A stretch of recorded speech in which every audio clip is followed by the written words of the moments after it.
do it. Okay, great. Well, welcome everyone. This is the EMCO Early Adopters Phase meeting that kicks off the ISNI Community of Practice. We're super excited you're all here because this means we're really getting started. My name is Jennifer Liss, and I am the co-chair of the PCC Identity Management Advisory Committee, which from now I'm just going to call IMAC. And that is the committee that is launching the PCC EMCO program. I'm joined by several other PCC members today. And one of those is Emma Rogas, who will introduce herself in a second. I'm just going to say a few more things, then I'm going to turn it over to her. I just want to remind everybody that EMCO is just now real. It's just now a thing. So if it seems like not everything is in place, that's true. Not everything is in place yet. We're just getting started. We're on the leading edge. We're going to be forging the path together, building the infrastructure. And that's why we called this an early adopters phase. Truly, it's still a work in progress. So we hope you're here for that experience too, to be a builder with us, because there's a lot of questions and we don't have all the answers yet. And that's why we're building communities to figure it out together, right? First thing, and I'm hearing people coming in again, so I'm going to post the link to the agenda once more. First thing is that you could sign in under the attendees heading in the agenda. That would be useful just to know who was here. This meeting is recording. And so just please keep that in mind as you, as you go through this.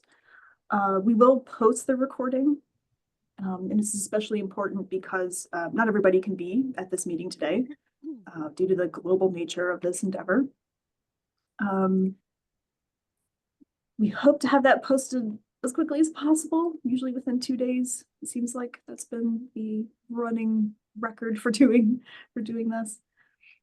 I do want to remind everybody that we do have a PCC Code of Conduct that governs all meetings, communication on listservs, etc. So I'll just put that link in the chat.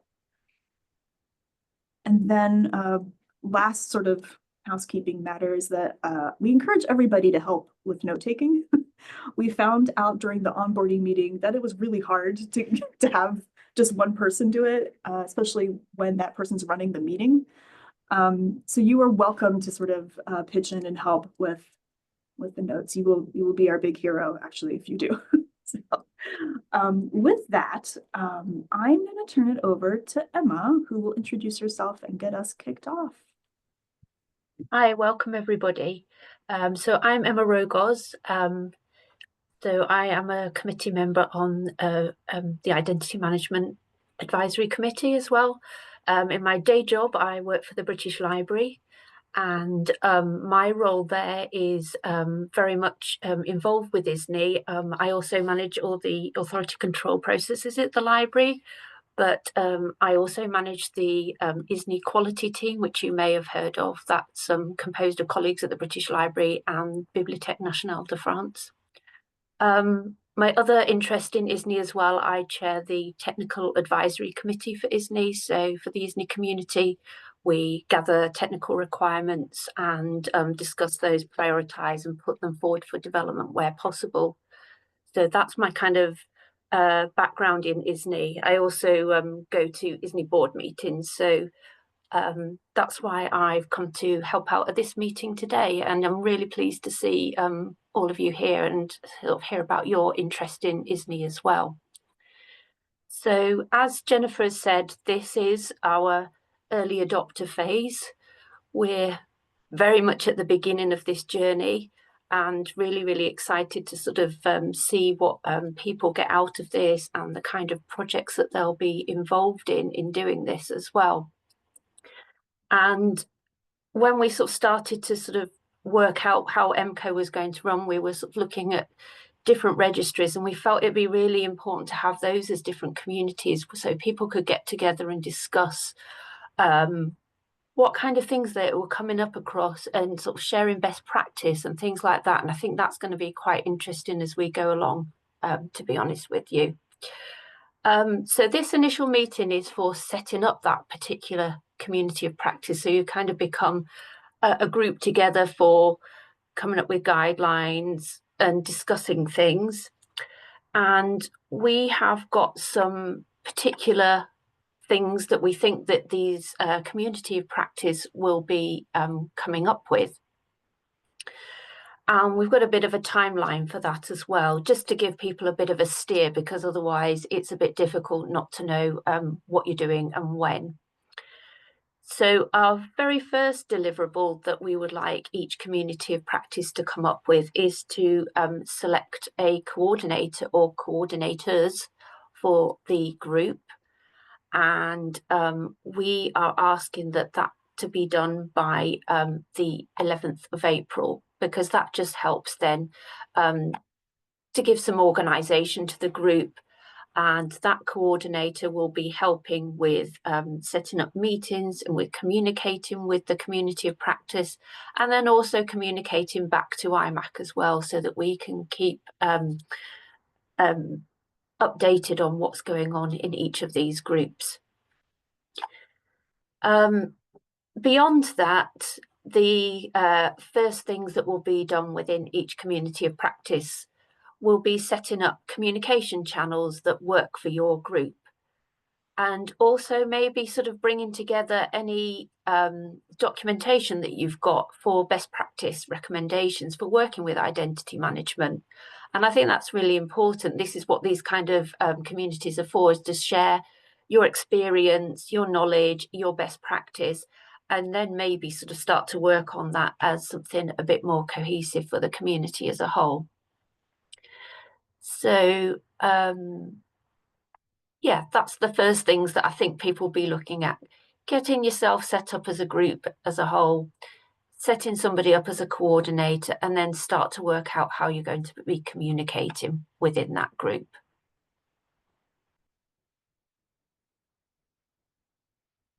I think as well with the coordinators, it wouldn't just be a case of a person or persons putting themselves forward and then they are on that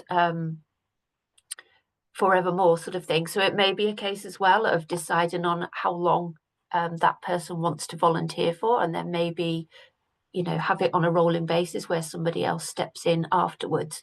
So again, that would be up to the group to decide. I think the whole early adopter phase, am I right, Jennifer, is about 18 months to begin with? Correct. Yeah, so sort of bear that in mind, of sort of, if that's kind of the overall phase that we're looking at, that somebody might want to sort of think, well, I might want to do half of that and then swap over with somebody else, maybe. That's just a suggestion. So as I was saying about sort of like documentation and things, so there will be space within the PCC Google Drive for documentation. So it will be up to the community to maintain that for this particular group within that space, keep it organised and accessible for everybody. Like I said, decide upon a communication channel. You could use the EMCO listserv that we've had and you've been receiving communications from so far, or it could be another PCC pilot listserv. There was an ISNI pilot previously, there was a Wikidata pilot, so those had their own listservs, or something else, depends what feels right for you as a group. There you would also have to agree on how often you want to meet as a group. IMAC recommendation would be that would be no less than monthly, but it would just be what you feel is right, really, and it was something that you'd have to agree on as a group. And we also want to be looking at things like statistics. So what kind of things that we want to be reporting back to IMAC of the things that you're working on, so that we can report as well to say just how successful this early adopter phase has been and just how much work is going on, because that's the thing, isn't it? If everybody's putting a lot of effort in, we want to be able to show that. We want to tell people about what people have been working on and how successful that has been.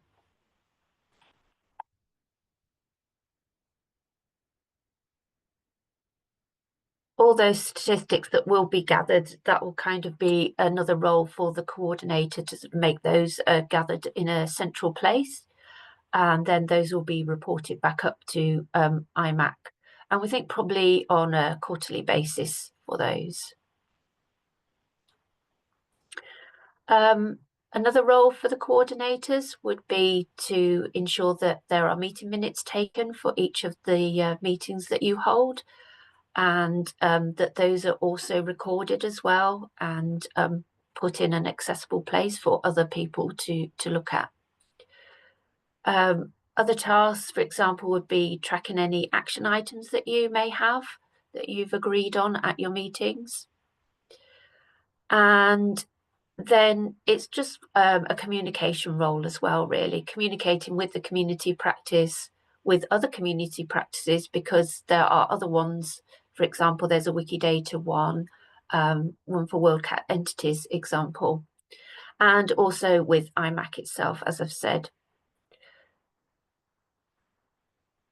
So, is there anything else that you would like to add at this point, Jennifer? I think that's a bit of a sort of a background, really. Nothing for me. Unless there's questions people want to ask right now. So does anybody have any particular questions at this point?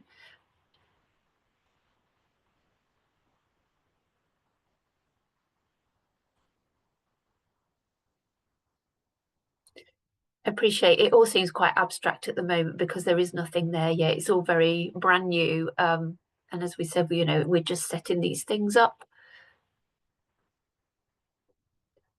In terms of how each registry determines their leadership, we meaning IMAC, was prepared to let the registry decide how they want to do that. We didn't feel the need to impose some sort of structure. That being said, if we don't hear anything on, what did we say, Friday, April 11th, we're going to be knocking on doors to look for someone to step forward. So we would prefer that the community figure out that on their own, than us have to go knock on doors, if it were. So that's all I have to say about that.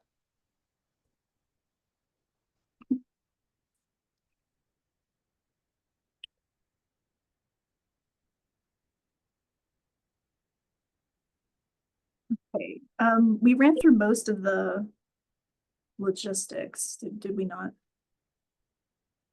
I think so, Seems yes. like. Okay. So, deadlines, I tried to get this into the notes. Friday, April 11th, we would like to know who the coordinators are. Coordinator or coordinators. And then in the next 3 months, we want to know what statistics make sense. And truly, we wanted the registries to decide that as well, because each registry is different. So we have some ideas about what that might be, and we're happy to share that via the whole EMCO listserv. But say Wikidata is a very different registry than ISNI, than is others. And so we wanted the communities to sort of think about those parameters before we set something that maybe potentially wouldn't even make sense. And I see Ian's hand is up. Took me a while to find that where the hand was to raise, but I got there eventually. Great.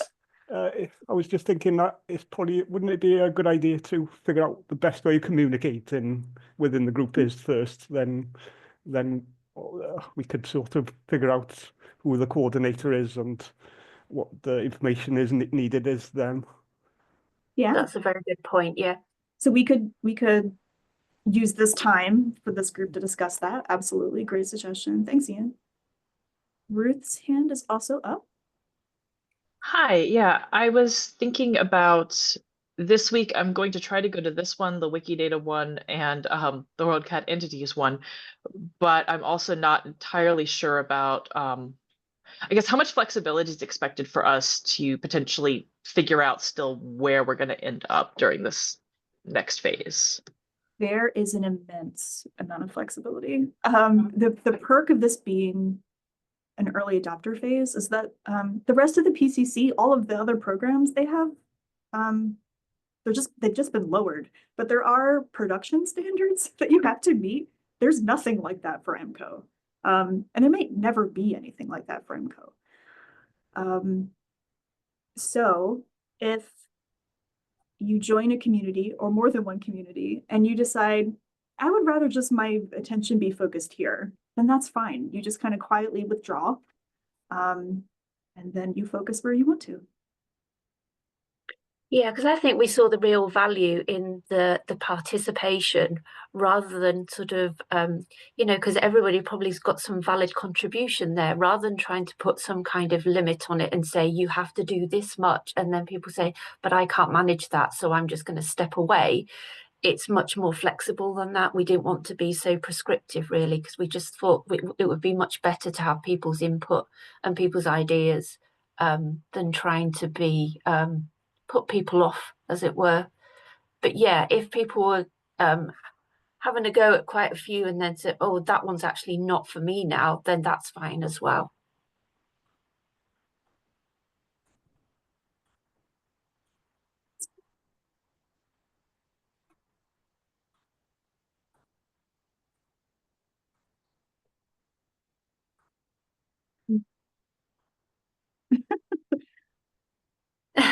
And Ruth I like says, that comment.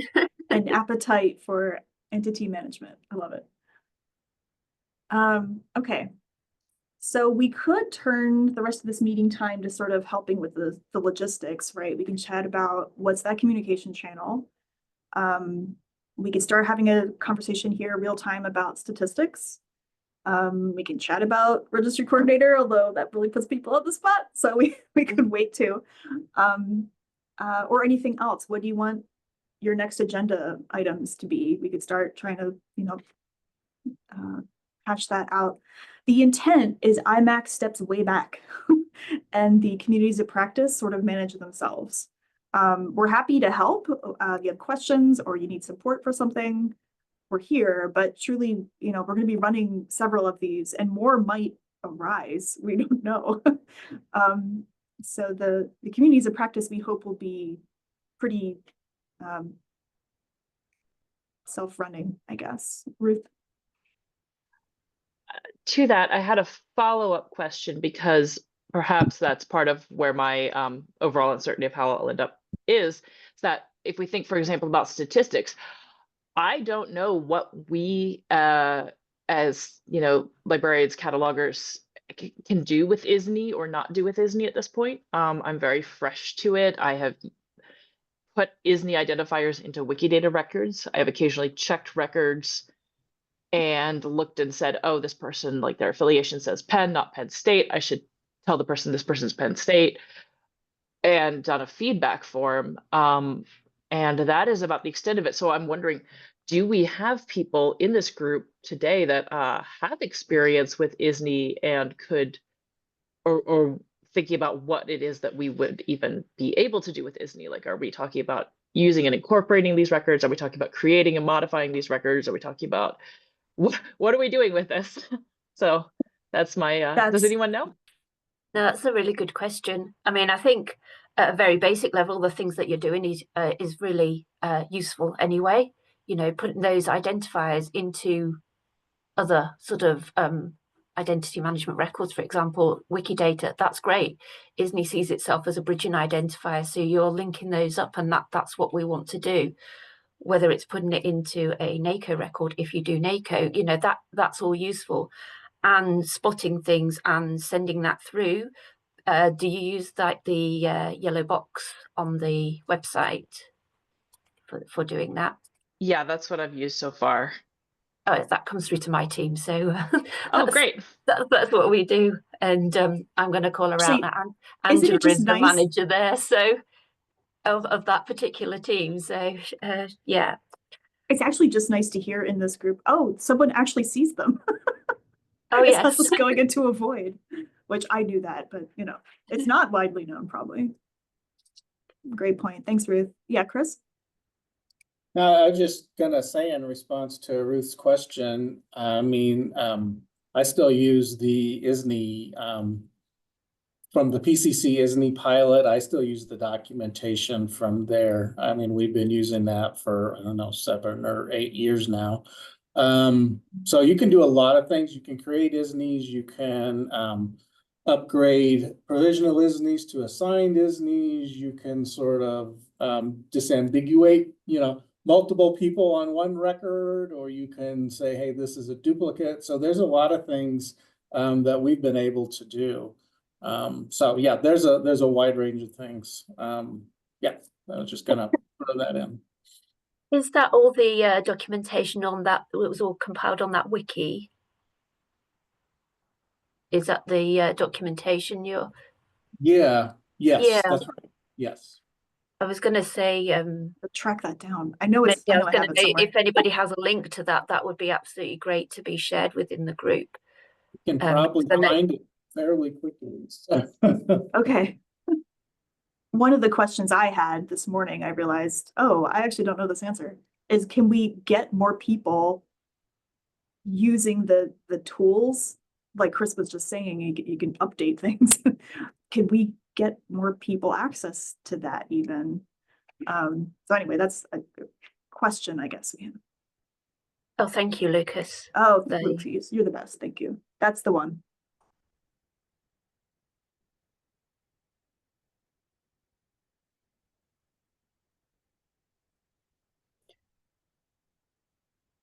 And I think as well with ISNI as well, it also depends on what you actually want to do with it in your institution. So if you want to have your data on there, then you would sort of be having to think about a membership for your own institution, maybe.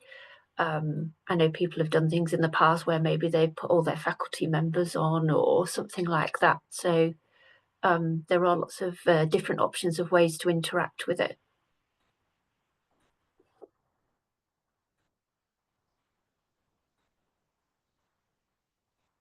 Okay, let's put a pin in that. I think we could probably come back to that maybe at the end if there's still time. We have like another half hour. Okay.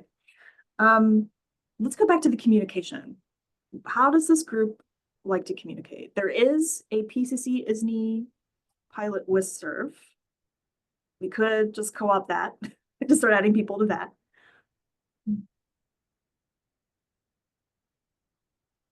But if you all prefer to use something else, then that's probably worth knowing too. Okay, we vote for listserv.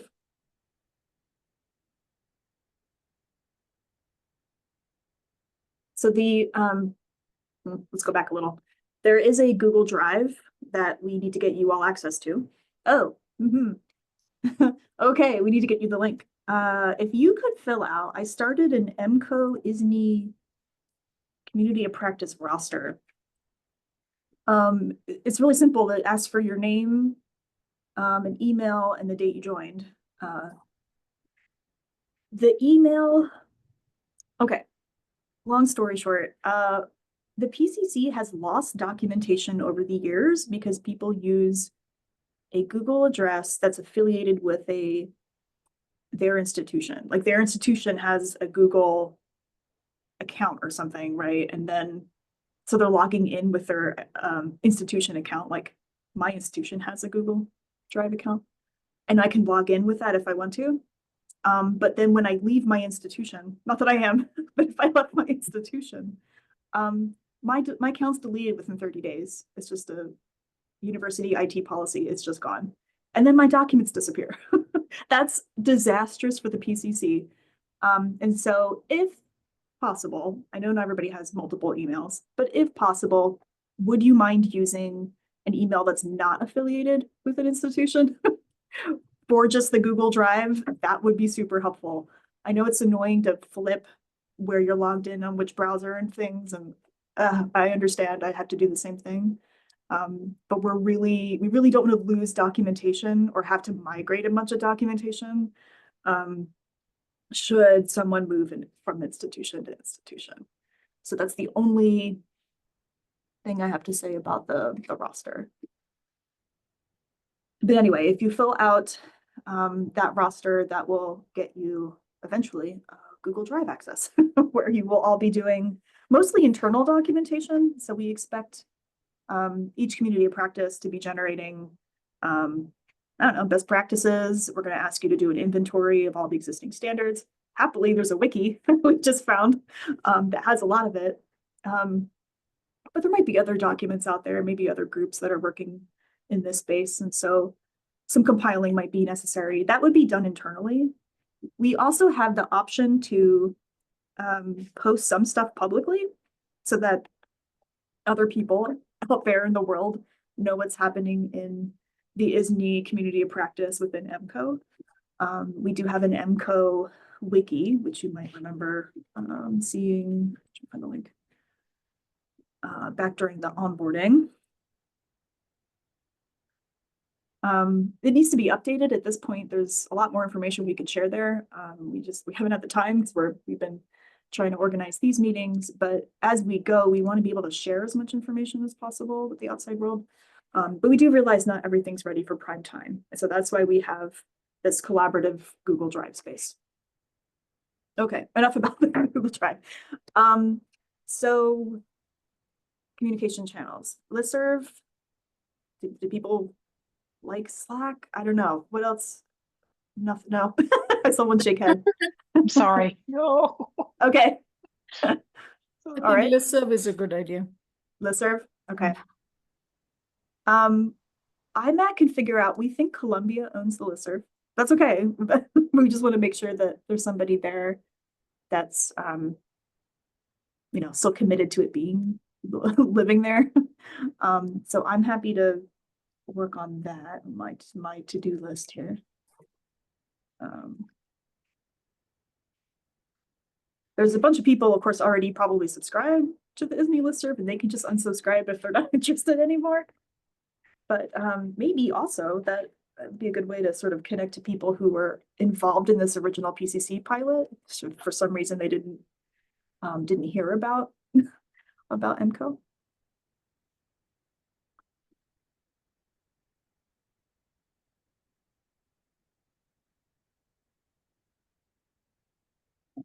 All right.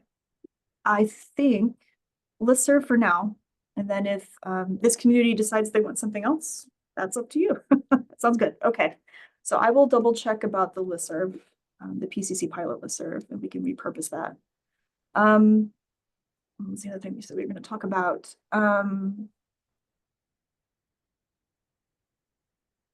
The projects. Is anybody working actively other than Chris on some ISNI stuff? That would be cool to hear about. I'm just curious. You're welcome to raise your hand. You can just unmute and say something, put something in chat. No, thank you. Thanks, Kavita.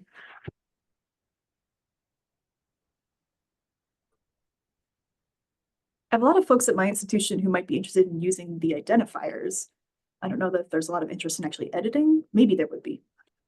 Yeah, Ian. Ian. Well, we work on ISNIs pretty much every day, so it's part of our legal deposit workflow, and any new author records we create, we also make sure any NACO ones we create ISNI ones as well. And we're even in old materials that we recataloguing, we tend to put new ISNIs in as well. And we try our best to make sure that when we come across any mixed identities or duplicates, to make sure that they all come together. The mixed identities can be a bit of a problem, but it can be a bit of a jigsaw trying to work out which one's supposed to go where. But it's quite satisfying when you actually uncouple all the information to the right area. So at Wales, the National Library of Wales, you're both minting and editing. Did I hear that right? Yes, yeah. Isn't it great? Okay. I'm trying to take notes, but it's hard. Okay. Anybody else working on with ISNI right now? I mean, I can share something that we did in the UK. We gathered together interested publishers in the UK to talk about ISNI and the benefits that it could be for them, and gathered data sets from them. This was a few years ago, and did a lot of matching against our British National Bibliography, and then gave them back the ISNIs that matched their own data, and they got a lot of benefit out of it because it actually tidied up their own publisher databases. But then they are now putting those ISNIs into the bibliographic supply chain right from the beginning. So when it's the books eventually come to us to be catalogued, we've already got those ISNIs in there, and we're now working with our cataloguing publication data provider to do that sort of like whole supply chain thing of getting the ISNIs in right at the beginning.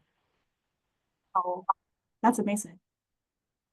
Yeah, hopefully when it sort of all comes to plan, it's worked out quite well so far, but we'd kind of like to disperse that a bit more. So there's now a publisher sort of specialist group that they meet and talk about ISNIs to try and get that dispersed throughout more publishing community. The life cycle's always been the challenge, right? Mm. Getting it from publisher all the way to that's amazing. Okay. Yeah, Chris. Yeah, I was just gonna say, as Emma suggested earlier, we're one of those institutions that's focused on our faculty. And so that's what we've been working on, is creating, revising ISNIs for our faculty, making sure they're identified with our institution. And it's also interesting to point out that ISNI is not just for people. You can also do organizations. So we've done some of our organizational units too. So. Great. Ian? Sorry, me again. I was just, well, you were talking about statistics earlier, and I'm unaware where ISNI actually holds stats, or how would we get hold of that information? Good question. Is there a way to run reports, Emma, or something? I'm actually going to ask Angela a bit more, because I think we can kind of do it a bit more by data source. Can we do that, and sort of by date as well? Yeah, I don't know search terms off the top of my head, but there's definitely ways of searching for source codes and with dates. So it's probably something that's doable. I just don't know how exactly. Okay, well, we have time, but that's encouraging. I really, anytime we have to ask for manual statistics, I just think about increased burden on people. So, Yeah. Okay. Yeah, I And would I be suppose curious to, I would be curious if we could do edits versus new, but I don't, anyway, sorry, go ahead, Emma. No, I was just going to say it might depend as well on the size of the amount of work that people are doing. It might be an easy thing to kind of just keep track of if it's that people are just having a bit of a go. But yeah, the amount that we can take away manually would be good.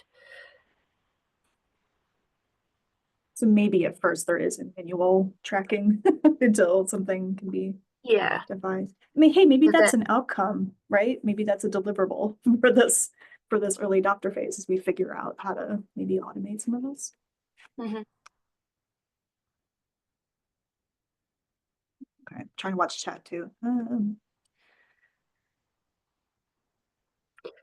Yeah, the PCC login is a bit of an issue as well, of tracking who's actually using it.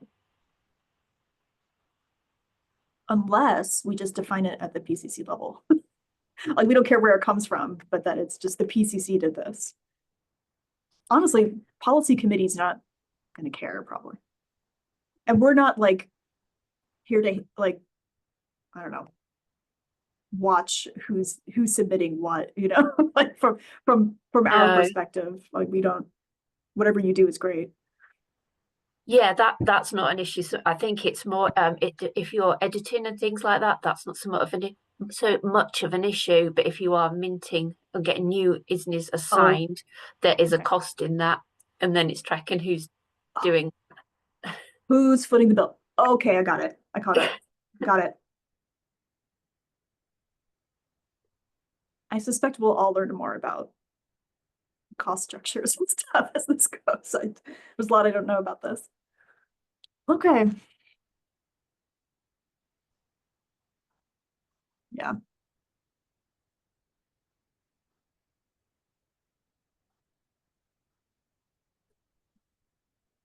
Any other thoughts about statistics while we're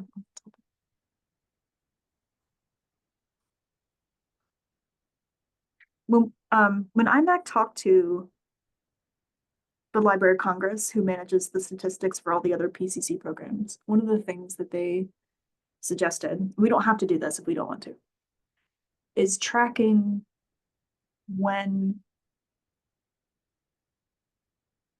this would be almost a separate statistic because you're going to track like created, edited, maybe.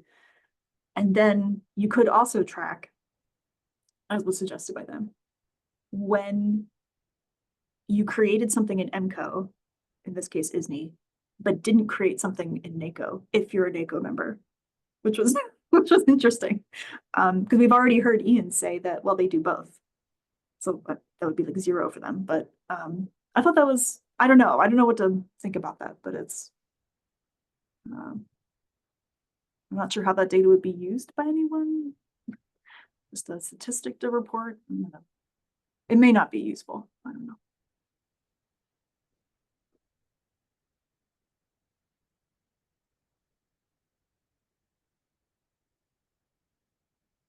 Are there any statistics that your own institutions would find compelling? Because I'm thinking about it from the PCC side, but is there something, a story that you hope to tell with data? Angela? I don't know if this is helpful or not, but just as a kind of information, when we record stats at the BL for ISNI, we're recording new, any amendments. We also record if we've split, so like mixed identities, differentiating, we record that as well. Emma, I don't think that goes any further than us / the BNF because that's reported in our quarterly report, but that's kind of more for the quality team that we keep those for. But they're kind of interesting to see how many like mixed identities we've had to deal with and sort of the time. I saw Ian's comment in the chat about it being time consuming about doing those. It's interesting to see how many we've done of those.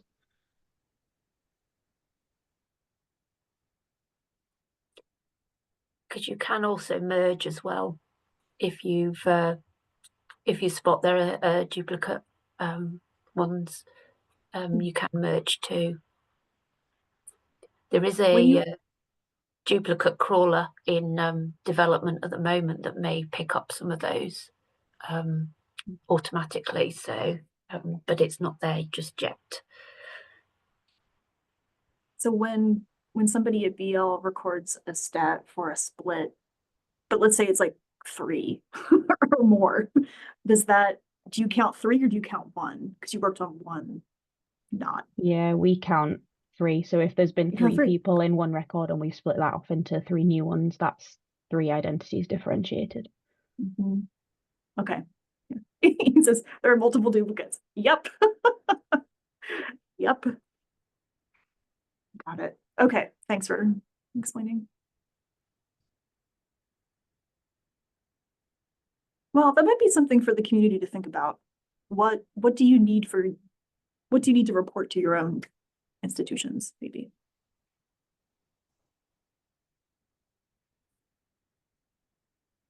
And the cost that might be implicate. Yeah. That's interesting.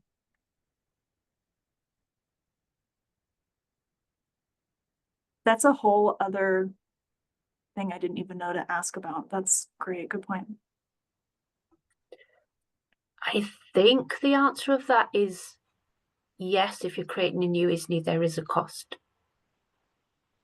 but I'm not 100% sure.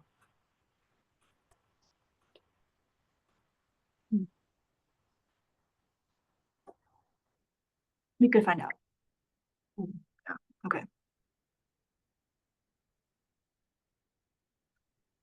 Okay, that's Yeah, the encouraging. cost is about for an ISNI assignment is about 10 euro cents, I think, 10 or 11 euro cents.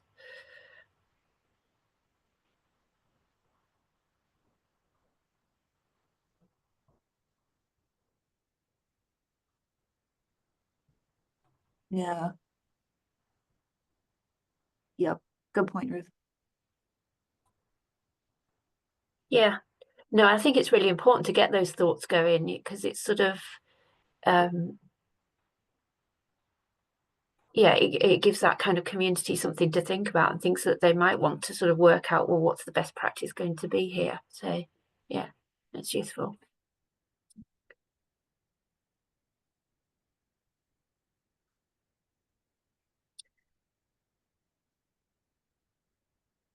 Is there anything else that we want to, if anybody got any more questions or anything that we need? Oh, sorry, Ian, I've just seen you got your hand up.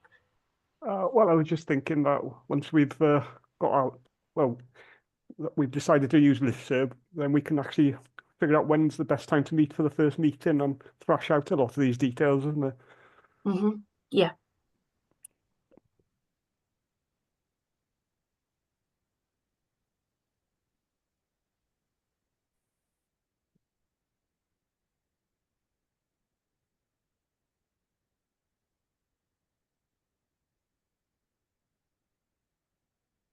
Is there anything else that we need to have decided before the end of this particular meeting? I mean, we've still got plenty of time left at the moment. I'm just sort of thinking anything that needs to be Do we sorted need to out. sort of terms of reference, or are we just happy to go as we are?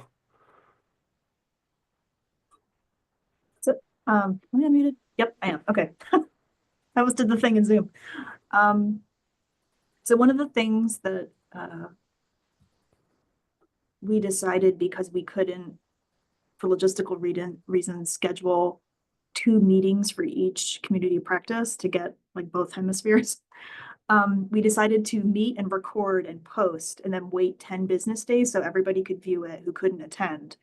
And then I was going to devise some way for people to react to the videos or give input or add like some way that they could still participate, those who couldn't who couldn't do it in real time. And then this group would really start making decisions like who leads them and other things. And so it's not necessarily a bad thing that we don't have everything planned out right now because of all the people who couldn't make it to this meeting. And we want to give them time to be able to look at the recording at least. So we don't have to have every answer hammered out here. We will continue to use the EMCO listserv for distributing the recording links and then trying to get all the ISNI folks sort of organized and coordinated, whether it's the next meeting or, you know, selecting your next, selecting your registry coordinator or coordinators, it could be 2 people. And then, you know, then we would make sure that you get added to the listserv. And then you can start doing your planning for your next meeting. Scheduling is fun. IMAX spent most of its meeting just scheduling. It was insane. So I don't envy the coordinators, but it's possible. It's doable. If I had to make a recommendation to anyone who's going to step as a registry coordinator, it's actually pick 2 meeting times and then alternate. So each hemisphere gets gets a turn being synchronous, and then everybody's watching recordings. Like that's the only way I can see to make it inclusive and fair. But I don't know, depending on actually who's in this group, that may not be as much of an issue. I don't know. I don't know if there's folks here from, say, Hong Kong or look to the list. I'm not sure I recognize names anyway, but you know. Yeah, I think when we were looking at the people that expressed interest in ISNI, we were going from west coast of the US right across to Hong Kong. Right. Okay. So there could be a big spread. And of course they wouldn't be here if it was like, you know, 2 a.m. for them. So I just think it's amazing, really, with EMCO as a whole, looking at the responses of just what a geographical spread. It's been really good. It's been really really encouraging, I think. Yeah, sure. So in the meantime, the way to communicate is probably just the EMCO listserv, at least until we can figure out an ISNI listserv. Frankly, that might be good for everybody else to see, at least in the beginning, if someone's thinking of hop and ship or being part of the ISNI community of practice. Like, now's the time to get involved. And if they missed this meeting or just didn't think of it as an option, then maybe they would jump in. And with regards to the terms of referencing, I think it's maybe something that wouldn't need to be pages long, but I mean, the community might find that that's quite useful for members to sort of have a bit of a structure, as it were, to say, right, okay, what are we working on and within which sort of framework. But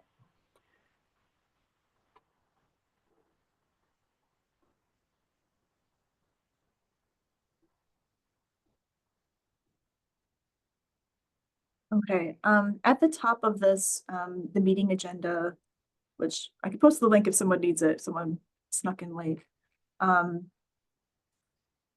There are links to a bunch of resources. This Zoom link is here. Eventually that Zoom link will be replaced with whatever Zoom link or whatever you're using. I guess we should probably mention that we don't assume you're going to use Zoom necessarily, but we do know that with other platforms, Microsoft Teams came up, but sometimes if it's your institution Teams, like, it may or may not be useful to people outside of your institution. And so we figured Zoom, most people could at least download or get into. And so it's probably going to be Zoom, but if the group decides they want to use something else, that's fine. We just want to make sure it's widely accessible. Closed captions probably should be supported. We want to try to make these meetings inclusive, and of course it has to be recorded and posted. We can give you more information about where to post things. There is a PCC YouTube account that we're using for that. But you'll also notice that there are links to the feedback form. If you ever need to contact IMAC about anything concerning EMCO, that's one way to do it. I see them pretty much immediately, and I'm usually able to respond within 24 hours. I know Crystal, my co-chair, also sees them. So usually we'll get to one of us one way or another. There's also the EMCO listserv subscription request form is also at the top there. If you have, especially for institution members, individuals, you could just tune out for a second. But for institution members, if you have colleagues who are working with you, excuse me, on an EMCO project, they are welcome to join the EMCO listserv proper. And that's the way to get them added, is to use that form. That is happening, if not daily, then every other day. It seems like we need our friends at the United States Library of Congress to help us, since they've been keeping up, but they have other work to do too. So they're doing a fairly good job. So anyway, just wanted to draw attention to those links in case you needed something. We have 10 more minutes. Do y'all want to talk about a registry coordinator? Does anybody feel strongly about putting up their hand right now? Would you rather have co-chairs? I adore my co-chair. I don't think she's here right now, but yeah, we think she's still in Athens for IFLA. But anyway, it's been really nice having a co-chair.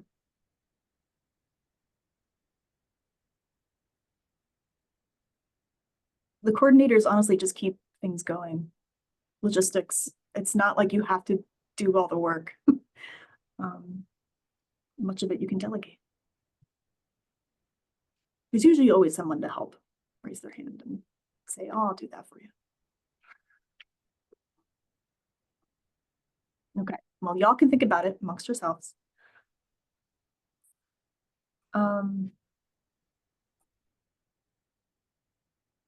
IMAC is happy to share whatever resources we're using for meeting scheduling. I don't know what people thought about the when to meet polling, where you have to like paint in your time. That one was new to me. I've never used it. But it was a suggestion. I actually can't say that it's very accessible. Because I've never tried it with a screen reader, for instance. That kind of worried me later, but Yeah, I wasn't sure about with it being the color yeah, thing as well. right. Yeah, it's green. So if you're Yeah. red green colorblind, like, oh no. But yeah, so I mean, you could use anything. Your community of practice could pick your own tool to do that. But well, if you had comments, you're happy to send them to the EMCO feedback form. You definitely don't want to use something that people can't have trouble accessing.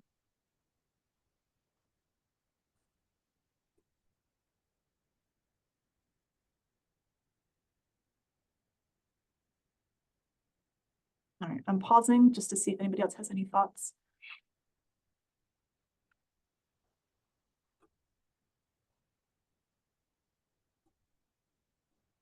So my next steps are listserv.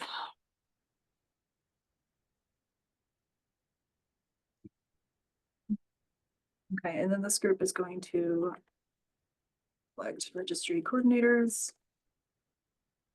And then the registry coordinators need to set up the next meeting, which means polling for availability.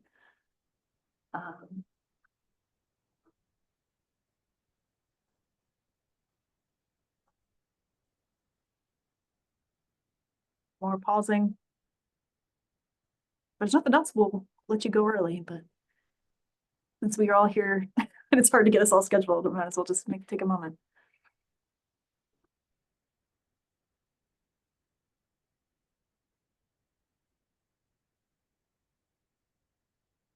Okay. Well, hearing nothing, I think we will conclude then. All right. Well, I will get the recording up as soon as possible and send a message out to the listserv. And then IMAC will be hooking again about registry coordinators. Anything else, Emma? Am I missing anything? Or I'm other just IMAC looking at the people? comment and thinking, yeah, that's quite a good word. It's been so much fun, truly. And the interest is overwhelming. We had no idea. Yeah. It's so great. We're gonna do this thing. Once we figure it out, we're gonna do it. I'm excited. Okay, great. Thank you all for your Yes. time. We really appreciate Thank you. you. Bye-bye. Bye.